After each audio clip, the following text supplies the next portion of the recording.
Hello student, welcome back to my channel Bong বায়োলনের আর একটা নতুন কোশ্চেন আনসার সিরিজে তোমাদের সবাইকে স্বাগত জানাই। আশা করি তোমরা সবাই খুব ভালো আছো, আমিও খুব ভালো আছি। তো চলো আজকে আবার নতুন একটা কোশ্চেন আনসার সিরিজ নিয়ে এসেছি তোমাদের জন্য। আগের দিন আমরা উদ্ভিদ হরমোনের টপিক থেকে কিছু কোশ্চেন আলোচনা করেছিলাম। আজকে একটা ভাস্ট চ্যাপ্টার বা বড় একটা টপিক প্রাণী হরমোন, সেখান থেকে বাছাই করে 15টা কোশ্চেন নিয়ে এসেছি। এই 15টা কোশ্চেন তোমাদের সাথে ডিসকাস করবো, তার সাথে অপশানগুলো ডিসকাস করবো। এখান থেকে তোমরা প্রাণী হরমোনের অনেক কিছু জানতে পারবে। তো চলো পুরো ভিডিওটা তোমরা আমার সাথে থেকো, আর যে উত্তরগুলো পারবে সেগুলো অবশ্যই কমেন্ট বক্সে জানিয়ে যাও।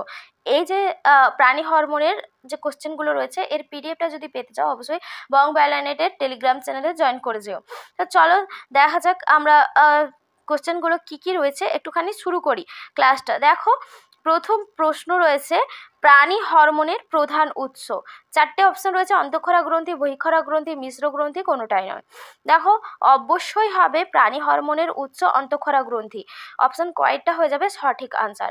এই যে অন্তঃক্ষরা গ্রন্থি, এই অন্তঃক্ষরা গ্রন্থিগুলোকে অনাল গ্রন্থি বলা হয়, কারণ অন্তঃক্ষরা গ্রন্থিগুলো থেকে যে সমস্ত হরমোন খরিত হয়, প্রাণী হরমোন খরিত হয়, এই হরমোনগুলো খরিত হয়ে রক্ত বা লসিকার মাধ্যমে বা ব্যাপন প্রক্রিয়ায় সারা দেহে ছড়িয়ে পড়ে।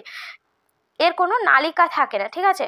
হরমোন যেখানে উৎপন্ন হয় সেখান থেকে দূরবর্তী স্থানে ক্রিয়া করে, আর অনাল গ্রন্থি হওয়ার জন্য নালিকা থাকে না, সেজন্য সরাসরি রক্তের মাধ্যমে হরমোন মিশে যায়। এরপরের যেটা রয়েছে দেখো, বহিঃক্ষরা গ্রন্থি। বহিঃক্ষরা গ্রন্থি থেকে সাধারণত উৎসেচক খরিত হয়। বিভিন্ন ধরনের যে এনজাইমগুলো আমাদের দেহে খরিত হয় সেগুলো বহিঃক্ষরা গ্রন্থি থেকেই খরিত হয়। আর বহিঃক্ষরা গ্রন্থি সবসময় সনাল গ্রন্থি হয়, মানে এদের নালিকা থাকে। উৎসেচকগুলো নালিকার মাধ্যমে খরিত হয়ে এক স্থান থেকে অন্য স্থানে গিয়ে ক্রিয়া করে। এরপরে রয়েছে দেখো মিশ্র গ্রন্থি। যে সমস্ত গ্রন্থিতে অন্তঃক্ষরা অন্তঃক্ষরা গ্রন্থিরূপেও কাজ করে, আবার বহিঃক্ষরা গ্রন্থিরূপেও কাজ করে, তাদের অর্থাৎ হরমোনও ক্ষরণ করে উৎসেচকও ক্ষরণ করে, তাদেরকে কি বলা হয়? মিশ্র গ্রন্থি বলা হয়। তো এখানে সব অপশানগুলো আলোচনা করে দিলাম। চলো দ্বিতীয় নম্বর কোশ্চেনে আমরা তাহলে দেখি। দ্বিতীয় কোশ্চেনে কি রয়েছে দেখো, নিম্নলিখিত কোনটি প্রাণী হরমোনের বৈশিষ্ট্য নয়? 4টে অপশন রয়েছে, অন্তঃক্ষরা গ্রন্থি থেকে খরিত হয়, কাজের শেষে ধ্বংস হয় না, রক্ত লসিকার মাধ্যমে বাহিত হয়, উৎস থেকে দূরবর্তী স্থানে ক্রিয়া করে। দেখো, আমি প্রথম যে কোশ্চেনটাতে এক্ষুনি ডিসকাস করলাম যে প্রাণী হরমোনের বৈশিষ্ট্য, এখান থেকে আমরা পেয়ে যাবো। দেখো, প্রথম যে অপশানটা এটা ঠিক, অন্তঃক্ষরা গ্রন্থি থেকে খরিত হয় হরমোন। তারপরে দেখো, রক্ত লসিকার মাধ্যমে বাহিত হয়, এটাও ঠিক। হরমোন সবসময় রক্ত আর লসিকার মাধ্যমে বাহিত হয়। এরপরে ঘয়েরটা, উৎস থেকে দূরবর্তী স্থানে গিয়ে ক্রিয়া করে, এটাও ঠিক। তাহলে প্রাণী হরমোনের বৈশিষ্ট্য নয় যেটা হয়ে যাবে সেটা হচ্ছে অপশন ক্ষয়েরটা, মানে কাজের শেষে ধ্বংস হয় না। হরমোন সবসময় কোনো ক্রিয়ার শেষে ধ্বংস হয়ে যায়, এটা হরমোনের বৈশিষ্ট্য। ধ্বংস হয় না, এটা কিন্তু প্রাণী হরমোনের বৈশিষ্ট্য নয়। তাহলে এখানে যেহেতু বলেছে কোনটা প্রাণী হরমোনের বৈশিষ্ট্য নয়, তাহলে এখানে অপশন ক্ষয়েরটা ঠিক হবে। আর যদি বলতো যে নিম্নলিখিতগুলির মধ্যে কোনগুলি হরমোনের বৈশিষ্ট্য, তখন কিন্তু 3টে অপশনই ঠিক হতো, ক, গ আর ঘয়ের অপশনটা, ঠিক আছে। চলো এরপরে 3 নম্বর কোশ্চেনটা দেখে নিই। 3 নম্বর কোশ্চেনটা কি রয়েছে দেখো, নিচের কোন হরমোনগুলি অ্যান্টাগনিস্টিক ধর্ম দেখায়? 4টে অপশন রয়েছে, ইনসুলিন ও গ্লুকাগন, থাইরক্সিন ও অ্যাড্রিনালিন, ইনসুলিন ও সোমাটোস্ট্যাটিন ও গ্লুকাগন। দেখো, অ্যান্টাগনিস্টিক ধর্ম কাকে বলা হয়? দুটো হরমোন তারা যখন একে অপরের বিপরীত কাজ করে তাকে বলা হয়, সেই ধর্মকে বলা হয় অ্যান্টাগনিস্টিক ধর্ম। অ্যান্টা কথাটির অর্থই হচ্ছে গিয়ে বিপরীত। তো সেই জন্য যারা একে অপরের বিপরীত কাজ করে, যে সমস্ত হরমোন, তাদের মধ্যে এই অ্যান্টাগনিস্টিক ধর্মটা আমরা দেখতে পাই। তাহলে এখানে যে অপশানগুলো রয়েছে এর মধ্যে দেখো প্রত্যেকটা যদি আমরা কাজ দেখি, ইনসুলিন রক্তে শর্করার পরিমাণকে বৃদ্ধি করতে সাহায্য করে, অপরদিকে গ্লুকাগন রক্তে শর্করার পরিমাণকে হ্রাস করতে সাহায্য করে। উল্টো বলে দিলাম, ইনসুলিন রক্তে শর্করার পরিমাণকে হ্রাস করতে সাহায্য করে, আর গ্লুকাগন রক্তে শর্করার পরিমাণকে বৃদ্ধি করতে সাহায্য করে। একটু উল্টো বলা হয়ে গেছিল, ইনসুলিন অবশ্যই রক্তে শর্করার পরিমাণকে হ্রাস করতে সাহায্য করে বা নিয়ন্ত্রণ করতে সাহায্য করে, কিন্তু গ্লুকাগন সবসময় রক্তে শর্করার পরিমাণকে বৃদ্ধি করতে সাহায্য করে। তো সেই জন্য দেখো প্রথম অপশানটাতেই আমরা পেয়ে গেলাম এরা একে অপরের বিপরীত কাজ করছে। তাহলে এই দুটো হরমোনের মধ্যে আমরা অ্যান্টাগনিস্টিক ধর্ম দেখতে পাই। এরপরে 4 নম্বর কোশ্চেনটা দেখো, আলোচনা করি। 4 নম্বর কোশ্চেনটা কি রয়েছে, নিম্নলিখিত কোনটি বা কোনগুলি মিশ্র গ্রন্থি? 4টে অপশন রয়েছে, অগ্নাশয়, শুক্রাশয়, ডিম্বাশয়, পিটুইটারি। দেখো এখানে পিটুইটারি গ্রন্থি থেকে শুধুমাত্র হরমোন ক্ষরিত হয়, এটা মিশ্র গ্রন্থি নয়। বাকি যে অপশানগুলো রয়েছে অগ্নাশয় অবশ্যই একটা মিশ্র গ্রন্থি, কারণ অগ্নাশয় থেকে যেমন ইনসুলিন, গ্লুকাগন, সোমাটোস্ট্যাটিন এই জাতীয় হরমোন ক্ষরিত হয়, তেমন অগ্নাশয় থেকে অগ্নাশয় রস বা পাচক রস ক্ষরিত হয় অগ্নাশয় রস নামে, যেখানে বিভিন্ন ধরনের উৎসেচক থাকে। তো সেই জন্য অগ্নাশয় যেমন অন্তঃক্ষরা গ্রন্থির উপরেও কাজ করে, সেরকম বহিঃক্ষরা গ্রন্থির উপরেও কাজ করে। আমার কথাগুলো তোমরা একটু ভালো করে মন দিয়ে শোনো, তাহলেই বুঝতে পারবে আমি কি বলতে চাইছি। এরপরে রয়েছে শুক্রাশয়। দেখো শুক্রাশয় থেকে যেমন শুক্রাণু মাতৃকোষ উৎপন্ন হয়, এটা কিন্তু বহিঃক্ষরা রূপে কাজ করে। আবার শুক্রাশয় থেকে হরমোনও ক্ষরিত হয়, টেস্টোস্টেরন এই ধরনের হরমোন, তো সেই জন্য অন্তঃক্ষরা গ্রন্থি রূপেও কাজ করে। আবার ডিম্বাশয় থেকেও ডিম্বাণু মাতৃকোষ উৎপন্ন হয়, এটা বহিঃক্ষরা কাজ। আর ডিম্বাশয় থেকে যে সমস্ত হরমোন ক্ষরিত হয়, ইস্ট্রোজেন, প্রোজেস্টেরন, এইগুলো যে হরমোন ক্ষরিত হয় তার জন্য এটা অন্তঃক্ষরা গ্রন্থি রূপে কাজ করে। সেই জন্য এখানে যে তিনটে অপশানই ঠিক, মানে সঠিক আনসার হয়ে যাবে। এগুলো 2 নম্বরের কোশ্চেনের জন্য পড়ে। অগ্নাশয়, শুক্রাশয়, ডিম্বাশয় তিনটাই কিন্তু মিশ্র গ্রন্থি রূপে কাজ করে। পিটুইটারি একমাত্র যেটা শুধুমাত্র অন্তঃক্ষরা গ্রন্থি রূপে কাজ করে। এরপরে 5 নম্বর কোশ্চেন দেখো, 5 নম্বর কোশ্চেন কি রয়েছে, নিম্নলিখিত কোন হরমোন অ্যাড্রিনাল গ্রন্থির বৃদ্ধি নিয়ন্ত্রণ করে? 4টে অপশন রয়েছে, TSH, thyroid stimulating hormone, STH, somatotropic hormone, GTH, gonadotropic hormone, ACTH, adrenocorticotropic hormone. এখানের মধ্যে যে সঠিক আনসারটা হয়ে যাবে সেটা হয়ে যাবে অপশান ঘ, এসিটিএইচ অ্যাড্রিনাল গ্রন্থির অ্যাড্রিনাল কর্টেক্সের বৃদ্ধিকে নিয়ন্ত্রণ করে। অপশান তাহলে ঘয়েরটা হয়ে যাবে সঠিক আনসার। এরপরে 6 নম্বর কোশ্চেন কি রয়েছে দেখো, বিএমআর বৃদ্ধি করে, বিএমআর এর ফুল ফর্ম কি? বিএমআর এর full form basal metabolic rate. Basal metabolic rate, এই বেসাল মেটাবলিক রেট যেটাকে বাংলায় বলা হয় মৌল বিপাকীয় হার, এই মৌল বিপাকীয় হার বৃদ্ধি করে কোন হরমোন? 4টে অপশন রয়েছে, কি কি অপশন দেখো, থাইরক্সিন, অ্যাড্রিনালিন, ইনসুলিন নাকি ইস্ট্রোজেন। বিএমআর বৃদ্ধি করে যে হরমোনটা সেটা হয়ে যাবে থাইরক্সিন হরমোন বিএমআর বৃদ্ধিতে সাহায্য করে। এরপরে রয়েছে 7 নম্বর কোশ্চেন দেখো, নিম্নলিখিত কোনটি একটি লোকাল হরমোন? 4টে অপশন রয়েছে, টেস্টোস্টেরন, থাইরক্সিন, অ্যাড্রিনালিন, ইনসুলিন। আচ্ছা, এগুলো জানার আগে আমাদেরকে জানতে হবে লোকাল হরমোন কাকে বলা হয়। যে সমস্ত আমি বলেছিলাম হরমোন সবসময় কি করে, উৎপত্তি স্থল থেকে দূরে গিয়ে কাজ করে, কিন্তু কিছু হরমোন রয়েছে যারা উৎপত্তি স্থলেই কার্য করে, দূরে গিয়ে কার্য সম্পন্ন করে না, যেখানে উৎপন্ন হয় সেখানেই কার্য সম্পন্ন করে, তো সেগুলোকে বলা হয় লোকাল হরমোন। লোকাল হরমোনের উদাহরণ হলো গিয়ে অপশান কয়েকটা, টেস্টোস্টেরন কিন্তু একটি লোকাল হরমোন। তো বাকি যে অপশানগুলো রয়েছে সব কিন্তু দূরবর্তী স্থানে গিয়েই ক্রিয়া করে। এটা একটা ইম্পর্টেন্ট কোশ্চেন। এখানে দেখো এই যে বিএমআর এর কোশ্চেনটা প্রায়ই দেখা যায়, আর এই কোশ্চেনটাও লোকাল হরমোনের কোশ্চেনটাও কিন্তু পরীক্ষাতে আসে। এগুলো কিন্তু খুবই প্রত্যেকটা প্রশ্নই খুব গুরুত্বপূর্ণ, তোমরা একটু গুরুত্বের সাথে পড়লেই, এই প্রশ্নগুলো পড়লে তার অপশানগুলো যদি একটু আলোচনা করি আমরা, তাহলেই কিন্তু এখান থেকে যে ধরনের কোশ্চেন আসে সেগুলোও পারবো। আর হরমোনের যে টপিকটা, প্রাণী হরমোনের টপিক সম্পর্কে আমরা অনেক কিছু জেনেও যাব। তো চলো দেখা যাক বাকি যে কোশ্চেনগুলো কি রয়েছে। বাকি 8 নম্বরের কোশ্চেনটা কি রয়েছে দেখো, মাছের প্রণোদিত প্রজননে কোন গ্রন্থির নির্যাস ব্যবহার করা হয়?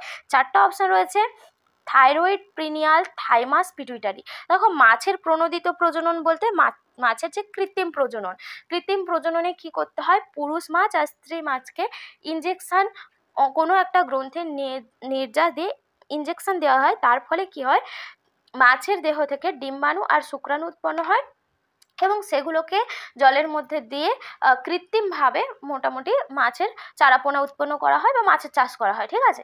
তো সেই পদ্ধতিকেই বলা হয় প্রণোদিত প্রজনন। প্রণোদিত প্রজননে সবসময় পিটুইটারি গ্রন্থির নির্যাস ব্যবহার করা হয়। অপশান ঘয়েরটা হয়ে যাবে এখানে সঠিক আনসার।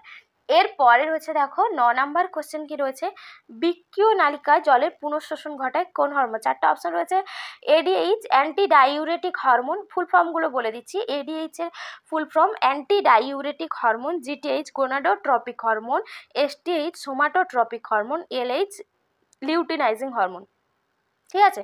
তো এখানে দেখো বৃক্কীয় নালিকায় জলের পুনঃশোষণ ঘটায় যে হরমোন সেটা হয়ে যাবে এডিএইচ বা অ্যান্টি ডাইউরেটিক হরমোন। এই অ্যান্টি ডাইউরেটিক হরমোন এর ফুল ফর্মটা লিখে দিচ্ছি, অ্যান্টি ডাইউরেটিক হরমোন। এই যে অ্যান্টিডাইউরেটিক হরমোন কি করে, বৃক্কীয় নালিকায় জলের পুনঃশোষণ ঘটায়। আর এই এডিএইচ এর অভাবে যে রোগটা হয় সেই রোগটাকে বলা হয় বহুমূত্র রোগ বা ডায়াবেটিস ইনসিপিডাস রোগ। ঠিক আছে, বহুমূত্র বা ডায়াবেটিস ইনসিপিডাস। এতে কি হয়, যখন এডিএইচ হরমোনটা ক্ষরিত হয় না তখন বৃক্কীয় নালিকা জলের পুনঃশোষণটা ঠিকঠাক মতন হয় না, তার ফলে আমরা যত জল পান করি তত সেগুলো আমাদের মূত্ররূপে শরীর থেকে বেরিয়ে যায়। সেই জন্য ওই রোগীকে যার এডিএইচ কম ক্ষরণ হয় তাকে বারবার মূত্র ত্যাগ করতে যেতে হয়। সেই জন্য এই রোগটাকে বলা হয় বহুমূত্র রোগ বা ভালো ভাষায় বলতে গেলে আমরা বলবো ডায়াবেটিস ইনসিপিডাস। তো এই যদি বলে যে ডায়াবেটিস ইনসিপিডাস কোন হরমোনের প্রভাবে হয় বা বহুমূত্র রোগ, তখনও কিন্তু অ্যান্টিডাইউরেটিক হরমোন বা এডিএইচ এই হরমোনটার নাম হবে। আর এডিএইচ হরমোনটা কিন্তু সবসময় পশ্চাৎ পিটুইটারি থেকে ক্ষরিত হয়। এডিএইচ হরমোন পশ্চাৎ পিটুইটারি থেকে ক্ষরিত হয়। বাকি যে অপশানগুলো রয়েছে দেখো, গোনাডোট্রপিক হরমোন আর সোমাটোস্ট্যাটিক হরমোন আর লিউটিনাইজিং হরমোন, এগুলো সব কিন্তু সোমাটোট্রপিক হরমোন, লিউটিনাইজিং হরমোন, এগুলো সব কিন্তু সম্মুখস্থ পিটুইটারি বা অগ্র পিটুইটারি থেকে ক্ষরিত হয়। এখানে মোটামুটি যত পিটুইটারি গ্রন্থি থেকে যে কোশ্চেন, যে ধরনের কোশ্চেন আসে সবগুলো মোটামুটি আলোচনা করে দিলাম। আর এই বহুমূত্র রোগ বা ডায়াবেটিস ইনসিপিডাস এটাও কিন্তু খুব ইম্পর্টেন্ট একটা পয়েন্ট, মনে রাখবে। তো চলো 10 নাম্বার কোশ্চেন দেখি। 10 নাম্বার কোশ্চেনে কি রয়েছে, পাকস্থলী থেকে নিঃসৃত হরমোন হলো কোনটি? চারটে অপশন রয়েছে, রেনিন, গ্যাস্ট্রিন, সিক্রেটিন নাকি ভিলিকাইনিন। পাকস্থলী থেকে যে হরমোনটা ক্ষরিত হয় সেটা হলো অপশন গয়েরটা হয়ে যাবে সঠিক আনসার, গ্যাস্ট্রিন। গ্যাস্ট্রিন হরমোনটা পাকস্থলী থেকে ক্ষরিত হয়। বাকি যে অপশনগুলো রয়েছে দেখো, রেনিন বৃক্ক থেকে ক্ষরিত হয়, বৃক্ক থেকে রেনিন ক্ষরিত হয়, আর বাকি সিক্রেটিন আর ভিলিকানিন। এরপরে রয়েছে দেখো 11 নম্বর কোশ্চেন কি রয়েছে। 11 নম্বর কোশ্চেনটা একটু আলোচনা করে নিই। দেখো, সবচেয়ে বড় অন্তঃক্ষরা গ্রন্থি, এখানে চারটে অপশন রয়েছে, যকৃৎ, থাইরয়েড, অ্যাড্রিনালিন, পিটুইটারি। এবার দেখো এইখানে বলেছে সবচেয়ে বড় অন্তঃক্ষরা গ্রন্থির নাম চেয়েছে। অন্তঃক্ষরা গ্রন্থি এখানের মধ্যে যে অপশানগুলো রয়েছে যেটা বড় সেটা হয়ে যাবে থাইরয়েড, অপশান খয়েরটা হয়ে যাবে সঠিক আনসার। কিন্তু যদি আমাদেরকে এটা অন্তঃক্ষরা গ্রন্থি না বলে, এই অন্তঃক্ষরা টার্ম যদি না দিয়ে শুধু বলতো সবচেয়ে বড় গ্রন্থি কোনটা আমাদের দেহের মধ্যে, সবচেয়ে বড় গ্রন্থি তখন হতো যকৃৎ। আমাদের দেহের সবচেয়ে বড় গ্রন্থি যদি বলে তখন বলবো যকৃৎ, কিন্তু যখন বলবে অন্তঃক্ষরা গ্রন্থি কোনটা তখন বলবো থাইরয়েড। এই দুটোর মধ্যে কিন্তু একটু পার্থক্য রয়েছে, সামান্য একটা অন্তঃক্ষরা পার্থক্য। তো এটা কিন্তু অন্তঃক্ষরা গ্রন্থি মানে যেখান থেকে হরমোন ক্ষরিত হয়, আর শুধু গ্রন্থি মানে সেখান থেকে কিন্তু বিভিন্ন ধরনের, যেমন যকৃৎ থেকে HCl ক্ষরিত হয়, পিত্তরস ক্ষরিত হয়, এরকম ধরনের বিভিন্ন ধরনের উৎসেচক ক্ষরিত হয়, এইগুলো ক্ষরিত হয়। তো সেই জন্য আমাদেরকে বুঝে শুনে উত্তরটা করতে হবে। যদি বলে সবচেয়ে বড় গ্রন্থি কোনটা আমাদের দেহের মধ্যে, মানব দেহের মধ্যে, তখন সেটাকে বলবো যকৃৎ অবশ্যই। আর যদি বলে সবচেয়ে বড় অন্তঃক্ষরা গ্রন্থি কোনটা তখন হবে থাইরয়েড। এরপরে চলো 12 নম্বর কোশ্চেন দেখে নিই। 12 নম্বর কোশ্চেন কি রয়েছে, নিম্নলিখিত কোনটি অন্তঃক্ষরা গ্রন্থি থেকে ক্ষরিত হয় না? চারটে অপশন রয়েছে, ইনসুলিন, গ্লুকাগন, পেপসিন, অ্যাড্রিনালিন। দেখো অন্তঃক্ষরা গ্রন্থি থেকে হরমোন ক্ষরিত হয়, এখানে বলেছে অন্তঃক্ষরা গ্রন্থি থেকে ক্ষরিত হয় না, মানে সেটা হরমোন নয়, যেটা হরমোন নয় সেটাই অন্তঃক্ষরা গ্রন্থি থেকে ক্ষরিত হবে না, বহিঃক্ষরা গ্রন্থি থেকে ক্ষরিত হতে পারে। তো এখানের মধ্যে ইনসুলিন, গ্লুকাগন, অ্যাড্রিনালিন এই তিনটেই কিন্তু অন্তঃক্ষরা গ্রন্থি থেকে ক্ষরিত হয়, এগুলো হরমোন। এখানে যে পেপসিন অপশানটা রয়েছে, অপশান গয়েরটা, পেপসিন হলো একটা উৎসেচক যেটা বহিঃক্ষরা গ্রন্থি থেকে ক্ষরিত হয়, তাহলে এখানে হয়ে যাবে অন্তঃক্ষরা গ্রন্থি থেকে ক্ষরিত হয় না, যে অপশানটা সঠিক হয়ে যাবে সেটা হয়ে যাবে পেপসিন, অপশান গয়েরটা সঠিক হবে। এরপরে রয়েছে দেখো 13 নম্বরের কোশ্চেন। 13 নম্বরের কোশ্চেন কি রয়েছে, সংকটকালীন হরমোন কাকে বলা হয়? চারটে অপশন রয়েছে, ইস্ট্রোজেন, প্রোজেস্টেরন, অ্যাড্রিনালিন, গ্লুকাগন। সংকটকালীন হরমোন কাকে বলা হয়? আগে দেখো, সংকটকালীন হরমোন যে হরমোন কি করে, আমাদের সংকটজনক পরিস্থিতি, যেমন ধরো আমরা হঠাৎ করে খুব ভয় পেলাম বা আনন্দ পেলাম বা দুঃখ পেলাম, যে কোনো মানসিক পরিস্থিতিতে আমাদেরকে শান্ত করতে বা সেই পরিস্থিতিটাকে তাৎক্ষণিকভাবে সামলাতে সাহায্য করে যে হরমোনটা, ভয়, বিপদ, আনন্দ, দুঃখ, যে কোনো মানসিক পরিস্থিতিতে হঠাৎ করে যদি আমরা কোনো কিছু ঘটে যায় তো সেই পরিস্থিতিতে আমাদেরকে সামলাতে সাহায্য করে যে হরমোন তাকেই বলা হয় সংকটকালীন হরমোন বা জরুরিকালীন হরমোন বা আপৎকালীন হরমোন। এর অনেকগুলো নাম রয়েছে, সংকটকালীন বা জরুরিকালীন বা আপৎকালীন হরমোন। তো এখানে যে সঠিক আনসারটা হয়ে যাবে সেটা হবে অ্যাড্রিনালিন। অ্যাড্রিনালিন কি করে, অ্যাড্রিনালিন যে হরমোনটা রয়েছে, যে কোনো সংকটজনক পরিস্থিতিতে আমরা হঠাৎ করে খুব ভয় পেলে বা আনন্দ পেলে, দুঃখ পেলে, তখন কিন্তু আমাদেরকে সেই পরিস্থিতি তাৎক্ষণিকভাবে সামলাতে সাহায্য করে অ্যাড্রিনালিন হরমোন। আরেকটা, এই যে আমরা অনেক সময় দেখেছি কুকুর, বেড়াল এই সমস্ত প্রাণীদের গায়ের লোম বা আমাদের মানুষেরও গায়ের লোম খাড়া হয়ে যায় ভয় পেলে। এই লোম খাড়া হওয়ার জন্য কিন্তু এই অ্যাড্রিনালিন হরমোনই দায়ী। লোম খাড়া হওয়ার জন্য এক ধরনের পেশি রয়েছে আমাদের শরীরে, সেই পেশি মানে এই বিভিন্ন প্রাণীদের শরীরে, তো সেই পেশি যখন সংকুচিত হয় তখনই কি হয়, লোমটা খাড়া হয়ে যায়। অ্যাড্রিনালিন হরমোন কিন্তু তার জন্য দায়ী। 13 নম্বর কোশ্চেন আলোচনা হয়ে গেল। চলো 14 নম্বর কোশ্চেনে দেখে নিই। 14 নম্বর কোশ্চেন রয়েছে অ্যান্টি কিটোজেনিক হরমোন কাকে বলা হয়? 4টা অপশন রয়েছে, ইনসুলিন, অক্সিটোসিন, সোমাটোস্ট্যাটিন, নর এপিনেফ্রিন। এবার এখানে যে সঠিক অপশনটি হয়ে যাবে, ইনসুলিনকে বলা হয় অ্যান্টি কিটোজেনিক হরমোন। ইনসুলিনকে কেন অ্যান্টি কিটোজেনিক হরমোন বলা হয়? ইনসুলিন কি করে, আমাদের শরীরে ফ্যাটের জারণের ফলে কিটোন বডি উৎপন্ন হয়, কিটোন বডি। এবার ইনসুলিন কি করে, ফ্যাটের জারণে বাধা দেয় এবং এই কিটোন বডি প্রস্তুত করতে বাধা দেয়, তো সেই জন্য একে বলা হয় অ্যান্টি কিটোজেনিক হরমোন। এটা 14 নম্বরের কোশ্চেন হয়ে গেল। আজকের লাস্ট কোশ্চেন দেখো কি রয়েছে, নিম্নলিখিত কোন হরমোন হাইপোথ্যালামাস থেকে খরিত হয়? 4টা অপশন রয়েছে, ARH অ্যাডিনোকর্টিকোট্রপিক রিলিজিং হরমোন, এরপরে রয়েছে ACTH অ্যাডিনোকর্টিকোট্রপিক হরমোন, এরপরে রয়েছে TSH thyroid stimulating hormone, ADH anti diuretic hormone. এর মধ্যে দেখো হাইপোথ্যালামাস থেকে যে সমস্ত হরমোন খরিত হয়, প্রতিটা হরমোনই কিন্তু রিলিজিং হরমোন। যে সমস্ত হরমোনের পাশে দেখবে রিলিজিং হরমোন এই কথাটা দেওয়া রয়েছে, সেগুলোই বুঝে যাবে যে এগুলো রিলিজিং হরমোন বা ইনহিবিটিং হরমোন, এই জাতীয় টার্মগুলো যেখানে দেওয়া রয়েছে সেগুলো বুঝবে যে এগুলো হাইপোথ্যালামাস থেকে খরিত হচ্ছে। তো এখানের মধ্যে দেখো ফার্স্ট অপশানটা ARH অ্যাডিনোকর্টিকোট্রপিক রিলিজিং হরমোন, এই হরমোনটাই হাইপোথ্যালামাস থেকে খরিত হয়। আর হাইপোথ্যালামাসকে বলা হয় মাস্টার অফ মাস্টার গ্ল্যান্ড,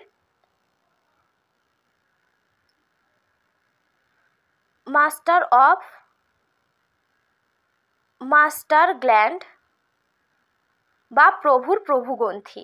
কারণ এগুলো, এই যে হাইপোথ্যালামাস থেকে খরিত হরমোন পিটুইটারি গ্রন্থির হরমোন ক্ষরণে নিয়ন্ত্রণ করে, সেই জন্য পিটুইটারি গ্রন্থিকে বলা হয় মাস্টার গ্ল্যান্ড, আর এটাকে বলা হয় মাস্টার অফ মাস্টার গ্ল্যান্ড।